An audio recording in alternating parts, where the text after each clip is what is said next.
It's been 138 years after the post-Civil War 15th Amendment to the Constitution, which gave blacks the right to vote. Now, an African-American man has the first true shot at winning the White House.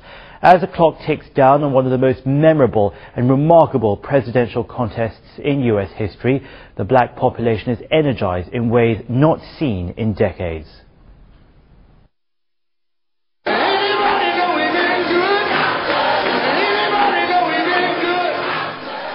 At Friendship Baptist Church in Toledo, Ohio, the message was political. During a recent Sunday service, the election and the need to get out the vote was at the top of the agenda. I tell folks now that you need to understand, if you saved, you got to vote. Amen. Yeah. Federal law prohibits church organizations and pastors from supporting a political candidate or party from the pulpit. But in black churches across Ohio and America, they don't have to.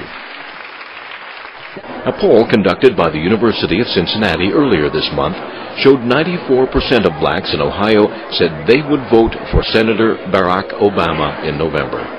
You know, the fact that we've had the first, serious African-American candidate, all of that has, added to the excitement and the interest, I think, especially from our community. That could mean good news for Obama. But many congregants of Friendship Baptist insist their passion for electing Obama is less about race and more about a serious desire for change. I think this is not a election on race this time. I think it's the American people looking for a change.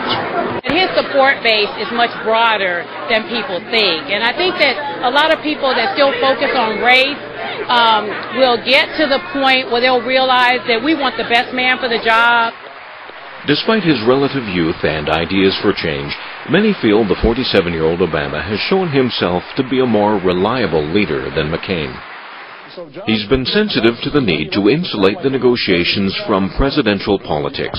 He's listened to his bipartisan advisors, including some who steered the vibrant economy of the Clinton years. He's also reassured the public that the country would weather the financial crisis and counseled patience and calm. And he could be leading substantial numbers of black voters to the polls in November. One observer says a large turnout by new black voters in Ohio, or any other swing state, could potentially redraw the election map and propel Obama to victory. Nationally, we saw that the blacks made up about 10% of the electorate in 2000, about 11% in 2004.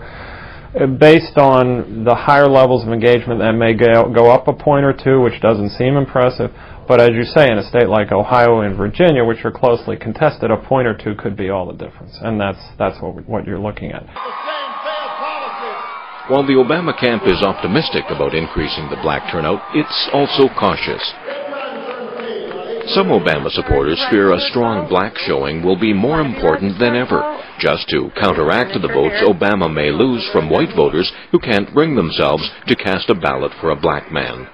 And this clip from YouTube shows their concern is valid. I'm afraid if he wins, the black will take over. It's not a Christian. This is a Christian nation. What is our country going to end up like? He seems like a sheep, or a wolf in sheep's clothing, to be honest with you. And I believe Palin, she's filled with the Holy Spirit, and I believe she's going to bring honesty and integrity to the White House. Obama and his wife, I'm concerned that they could be anti-white, that he might hide that. Deep-seated racial prejudices held by some American voters could potentially hurt Barack Obama's presidential campaign, or at least that is the finding of a Stanford University poll. The survey, released last month, shows that a third of white Democrats harbor negative views toward blacks, calling them lazy and violent and responsible for black America's socio-economic plight. There are a lot fewer bigots than there were 50 years ago. But that doesn't mean there's only a few bigots. But some are still looking for the silver lining. And this has been my fear from the beginning. It's a racist nation. And it does worry me, but I'm hopeful. Whether or not that enthusiasm actually translates into votes remains to be seen. But if it does, the irony won't be lost on many. For much of this election cycle, Obama supporters worried race could be their candidate's downfall. Now, if turnout meets expectations in some states, it could end up being one of his greatest weapons. Well, welcome back to our main studios here in Beijing. Now, as we draw to an end on this program, let's take a look at the situation, which is, of course, changing day by day. Now, latest figures give a 10-point lead to Barack Obama over John McCain. Obama accepted the Democratic nomination exactly 40 years after Martin Luther King's I Have a Dream speech. And that speech and that same dream is now propelling African Americans right across the country, right into the White House.